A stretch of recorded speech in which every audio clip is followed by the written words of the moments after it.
So one of two things will happen.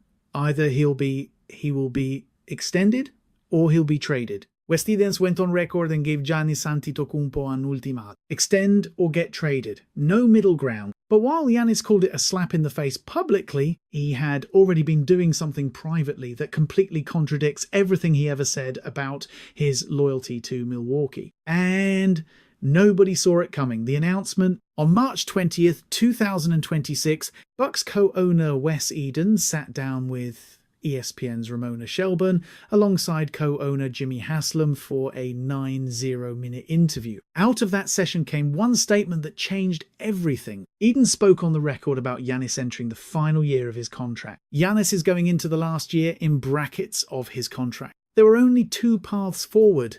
So one of two things will happen. Either he will be extended or he'll be traded.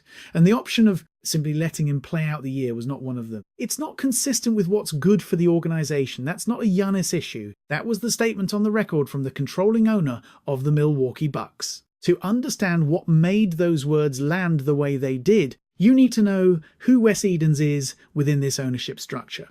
Edens holds controlling authority over the Bucks until April 2028 under a rotating governance arrangement the franchise put in place when Jimmy Haslam bought in from Mark Lazary in 2023. So when Edens speaks publicly about what will happen to Giannis, he is not a co-owner offering speculation. He is the person with the authority to make that call. What he said stripped to its core is this. The Bucks cannot go into the 2026-27 season with Giannis in the final year of his contract and no guarantee of an extension. The risk of losing him to free agency in 2027, yielding nothing in return, is not a risk this organization is prepared to take. On October 1st, 2026, Giannis will become eligible for a 4-year, $275 million Supermax extension. He currently holds a $62.7 million player option for the 2027-28 season. The clock is ticking. This was not the first time trade speculation had surrounded Giannis. As far back as January 2026, ESPN's Shams Charania reported that Giannis was ready for a new home with teams like the Golden State Warriors, Miami Heat, New York Knicks, and Minnesota Timberwolves submitting offers around the trade deadline. The Bucks held, no trade happened, the season continued, and then Edens went on record. What made March 20 different from every prior rumor cycle was the source. Every piece of speculation before that came from anonymous insiders and league sources. This came directly from the man who signs off on personnel decisions. Hoops Hype noted that the statement delivered without qualification ended the era of vague Bucks positioning and replaced it with a hard deadline. 15 days later, on April 4th, Giannis responded. He told the Milwaukee Journal-Sentinel that what Edens said felt like a slap in my face. He said he is here, he is committed to Milwaukee, he loves the city. But the public nature of Edens' statement, the fact that the owner announced his player's future before anyone had sat down and worked through it together, felt like a breach of the relationship he believed they had. And then at essentially the same moment, ESPN's Charania reported something that reframed the entire dynamic. Had privately approached the Bucks multiple times during the 2025-26 season about parting ways. Once early in the season, again in the weeks before the trade deadline. This was the man who once said on record, "I plan to be with the Bucks for my career. Not in my nature to ask for a trade," now quietly telling the organization he was ready to leave. That reversal does not erase his frustration with how Edens handled the public announcement, but it does complicate the narrative of Giannis as a man fully committed to Milwaukee who was blindsided by his owner's business calculation. The picture that emerges from the full accounting is of two parties who had already started moving toward an exit without the other knowing quite how far along the other had got. As of April 8th, 2026, Charania has described a Giannis trade this offseason as inevitable based on where the organization stands. Multiple insiders described the relationship as heading toward what one source called a nasty breakup. The man who delivered Milwaukee its first championship in 50 years, the player who signed 2 extensions to stay, the face of the franchise since 2013, is almost certainly leaving. The question is how we got here. And the answer starts with the season itself, the 2025-26 season, how it all collapsed. If you need a single number to capture what the 2025-26 Milwaukee Bucks season has looked like, it is this 31-48, the record of a franchise that entered the year believing, or at least hoping it still, had a window to contend, and instead watched that window slam shut over the course of one of the most dysfunctional campaigns in the organization's recent memory. What unfolded was a season that felt, by the accounts of people inside it, less like a basketball campaign and more like a slow-motion collapse. Sources described the locker room atmosphere as feeling like a funeral. That is not a metaphor deployed casually. It describes the emotional weight of a team that had come to understand it was watching something irreplaceable disintegrate game by game, week by week. Giannis himself played only 36 games, lower body injuries, calf strains, an adductor issue, and then a left knee hyperextension with a bone bruise sustained on March 15th against the Indiana Pacers carved deep into his availability across the season. When he did play, the numbers were elite. 27.6 points, 9.8 rebounds, and 5.4 assists on 62.44% shooting from the field. Even at 31, even under the strain of a disintegrating organizational relationship, his production remained among the most efficient in the sport. But the games he played and the games he missed told two entirely different stories. And this season told the one where he wasn't there far more often. Head coach Doc Rivers drew sustained criticism for player-coach disconnects that found their way into the public domain with alarming regularity. One episode that became emblematic of the dysfunction involved veteran Kyle Kuzma being benched in a manner that, per sources, created visible and lasting friction in the locker room. Bobby Portois, a longtime Buck and a crowd favourite at Pfizer Forum, aired his frustration to those around him. "This is why we suck." Words that were never intended for public consumption but escaped the locker room walls anyway and made their way into the broader narrative of a team coming apart. The Bucks carried the worst net rating in the NBA across the month of March 2026. In one particularly grim illustration of where the franchise stood, they lost to the Utah Jazz, a team deploying players most observers had never encountered, on the second night of a back-to-back by 32 points. The Jazz started players like Elijah Harkers, Cody Williams, and Anderson Garcia, the latter of whom was operating on a 1-0-day contract and played all 48 minutes of the game regardless.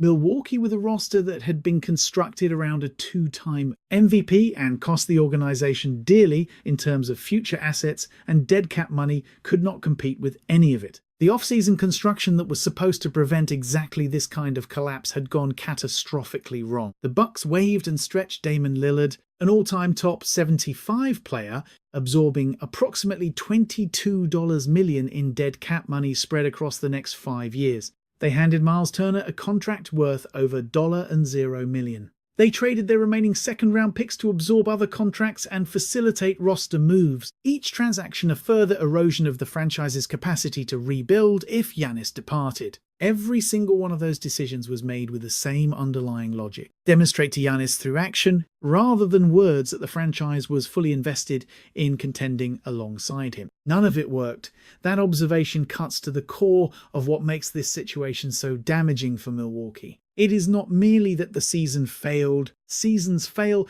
and even championships are not guaranteed to produce sequels. The deeper wound is that the decisions that constructed this roster were built around a single assumption that Giannis would be here to justify them. That assumption is now openly contested by the very people who made the decisions. The answer, as the season dragged towards its conclusion, was nothing. Nothing they had done in the past 12 months suggested they were equipped to operate as a coherent franchise independent of Giannis Antetokounmpo's presence, which is precisely what makes Edens' statement so seismic. It was the first time someone inside the building articulated in plain language that the building itself needed to exist for reasons beyond any single player's preference. The ownership structure and the business logic behind the ultimatum. The most revealing element of Wes Edens' March 20th statement was not the words themselves. It was the precision and calm with which he delivered them. There was no softening of the message around legacy or loyalty or what Giannis has meant to the fabric of this city. The statement was framed explicitly in organizational and financial terms, not personal ones. That's not a Giannis issue. That's any player that's in their last year. That framing reveals the operating philosophy of an ownership group that is being driven above all else by asset management. Forbes reported that Edens' personal net worth declined from approximately $4.3 billion in 2023 to $2.5 billion by 2025, a contraction of nearly $2 billion in 2 years. That kind of financial pressure fundamentally reshapes how you think about holding and deploying major assets, allowing the most recognizable Bucks since Kareem to simply walk out the door in free agency, yielding nothing in return, no draft capital, no young players, no cap flexibility, is not just emotionally unsatisfying from an organizational standpoint. It is, from a purely financial perspective, indefensible. The Bucks were purchased for approximately $550 million in 2014. The franchise's value has since climbed to over $3 billion, a trajectory that is inseparable from Giannis's development arc, his 2021 championship, and the global commercial platform his presence created for the organization. That platform now needs to be converted into tangible returns. It cannot simply be allowed to expire. The complexity of the Bucks' ownership structure adds another dimension of pressure to every decision. Under the rotating control agreement, Edens holds primary authority until April 2028, after which Haslam assumes control. Major personnel moves require consensus among Edens, Haslam, and co-owner Jaime Dan. But Haslam's operational footprint has been expanding visibly. His installation of Josh Glessing from the Haslam Sports Group to replace departing President Peter Fegan in January 2026 signaled steady growth of his influence on the franchise's day-to-day direction even before his formal control period began. One league executive described the Bucks' decision-making process as something that depended on the day, reflecting the genuine confusion the rotating structure has sometimes generated around the league. Edens and Haslam publicly insist they are unified and communicate on a daily basis. But the transition looming in April 2028 means that whoever resolves the Giannis situation this offseason is also in some measure defining the shape of the franchise that the other partner will soon inherit. That observation captures the broader critique of how the Bucks have operated over the past several years, a front office so consumed with the project of keeping Giannis satisfied that it gradually surrendered franchise-level agency in the process. The decision to waive Lillard without securing an extension commitment, the Turner deal at over $100 million, with no guarantee of what came next. The refusal to sell at the February deadline and acquire future assets when the window for that was still open. Each of those choices points toward an organization that was constructing its roster not around what was best for the team's long-term health, but around what it believed would signal to Giannis that staying was worth it. So hopefully this is a sign that the Bucks have realized this and are going to again try to impress him. Fine, try to woo him, make a better team. The extend or trade ultimatum viewed from that angle is not simply a business statement. It is the Bucks finally and openly reasserting themselves as an organization with institutional logic that does not exclusively follow the preferences of any single player, no matter how transformative that player's presence has been. Giannis fires back a slap in my face, the private trade requests, and the NBA investigation. When Giannis spoke publicly on April 4th, 15 days after Eden's statement, the emotional weight of what he said was impossible to contain. He called the ownership comment a slap in my face, a phrase that carries a particular charge when it comes from a man who has spent more than a decade projecting composure in situations that would have dismantled lesser public figures. What wounded him by his own account was not the underlying business logic of what Edens had laid out. The calculation extend or trade no middle ground was something Giannis understood. What stung was the channel through which it arrived publicly through a reporter before he and the owner had occupied the same room to work through it. The Milwaukee Journal-Sentinel reported that over the entire span of the 2025-26 season, Giannis had experienced only one substantive conversation with Edens, plus a handful of passing interactions. The player who has carried this organization since 2013, who signed a Supermax in 2020, and another in 2023, who built his entire professional identity on the idea of loyalty to this city, found out what the franchise was planning for his future through a journalist. His relationship with general manager John Horst has deteriorated alongside this communication between them, has cooled to the point where Giannis described feeling genuinely uncomfortable engaging with the front office in any broader capacity. The institutional trust built over more than a decade of shared history has eroded. But here is where the story becomes considerably more layered, because at the same time that Giannis was positioning himself as the aggrieved party, the loyal player blindsided by his owner's public ultimatum, Karania's reporting at ESPN revealed that Giannis and his agent, Alex Siratis, had privately approached the organization multiple times during the 2025-26 season, asking the Bucks to facilitate a trade once in the early weeks of the season, then again in dates, the period directly before the February trade deadline. This is the man who once stated unambiguously and on record that asking for a trade was not in his nature, now quietly doing exactly that twice in the span of a single season. That reversal does not erase the legitimacy of his frustration with Edens' public announcement, but it does complicate the clean narrative of a devoted player who was ambushed by cold-blooded ownership calculus. What the full picture reveals is two parties who had both already privately begun moving toward an exit, just without complete visibility into how far along the other side had gone. Compounding all of this is an NBA investigation that erupted into public view at roughly the same moment and has made the relationship between player and franchise even more combustible. On March 15th, Giannis hyperextended his left knee and sustained a bone bruise in a game against the Indiana Pacers. He has not played since. The Bucks maintain he is not medically cleared and that their standard return-to-play protocol, which includes 3-on-3 scrimmages as a mandatory intermediate step, must be completed before any competitive appearance. Giannis has stated the opposite with force.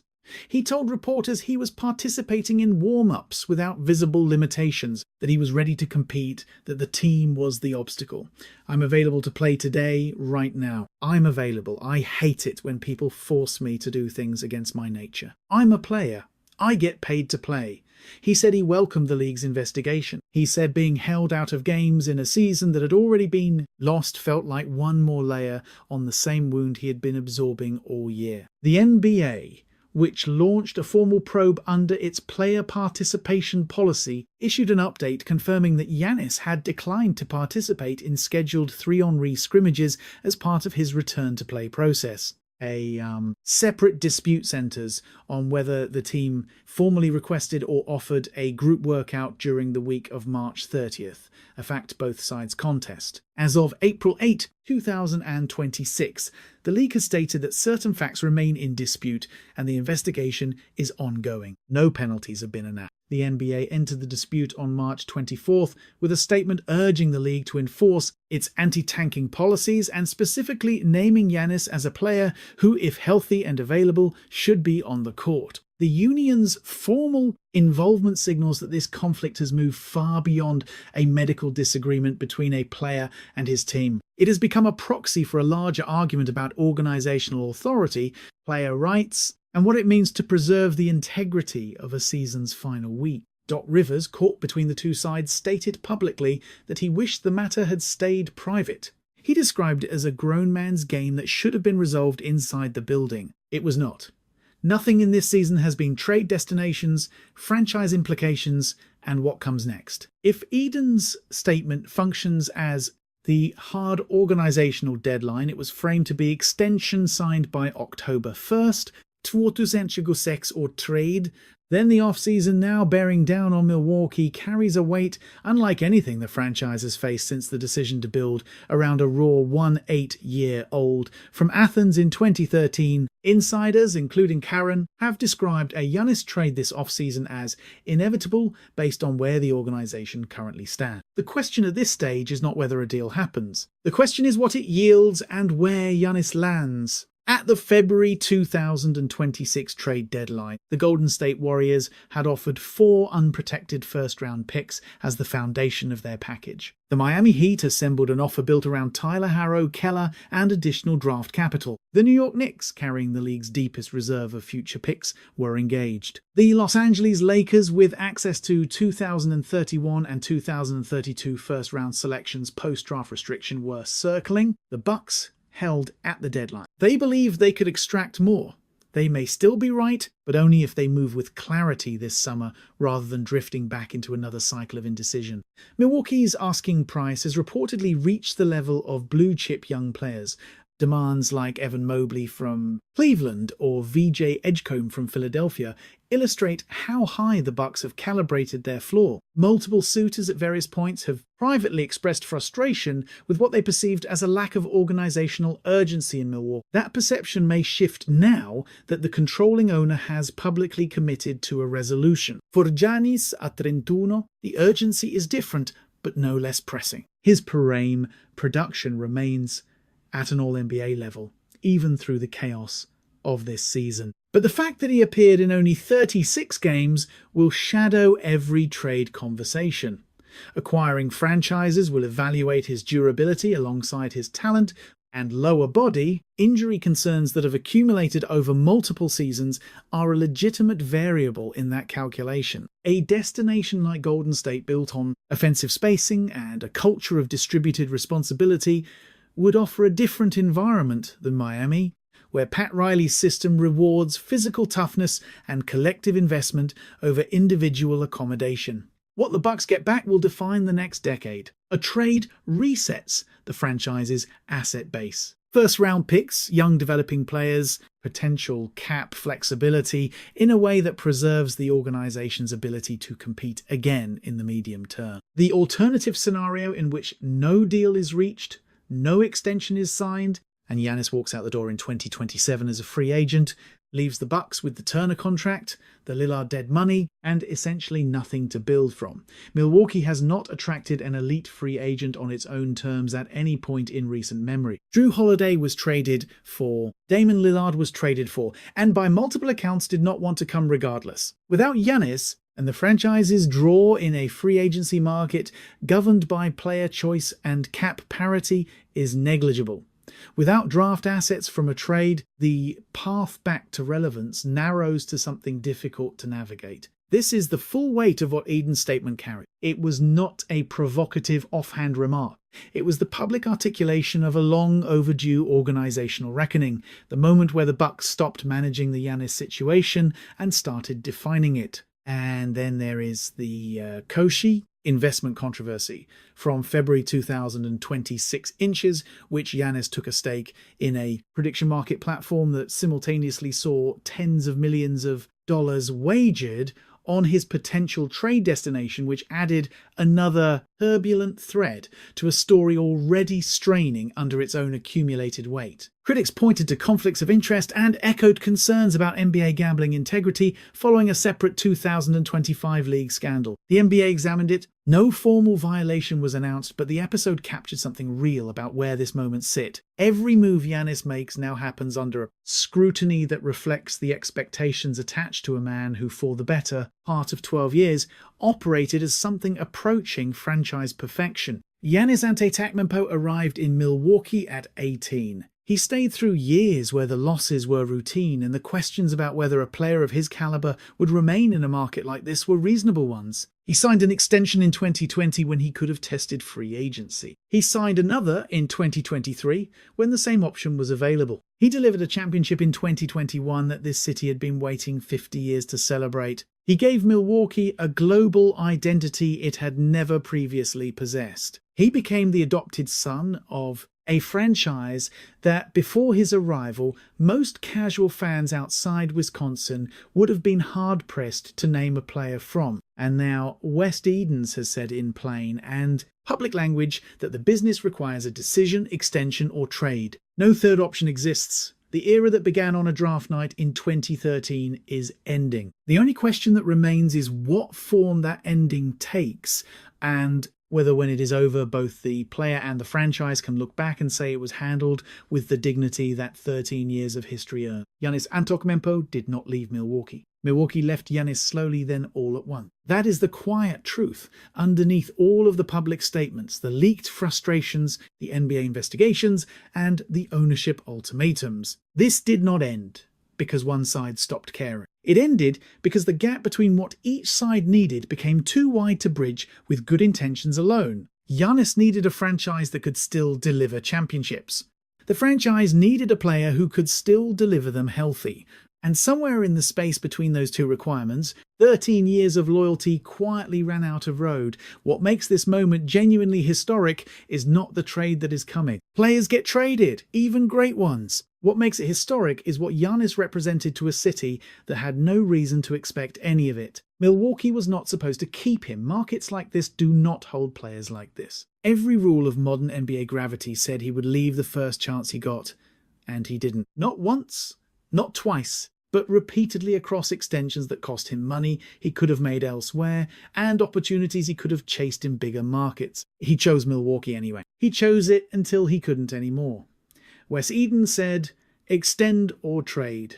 The business is the business." And he is not wrong. Organizations that let transcendent assets expire into free agency without return do not recover quickly. But the weight of this moment is not fully captured by asset management. It is captured by what gets lost when a relationship built on a foundation that rarely finally breaks. Not just a player, not just a contract, but the specific and unrepeatable thing that Giannis and Milwaukee built together over 13 years that neither of them will ever fully get back. The Greek Freak gave this city everything. Now it's time to see what comes next. Thanks for watching. Check out other cards on the screen.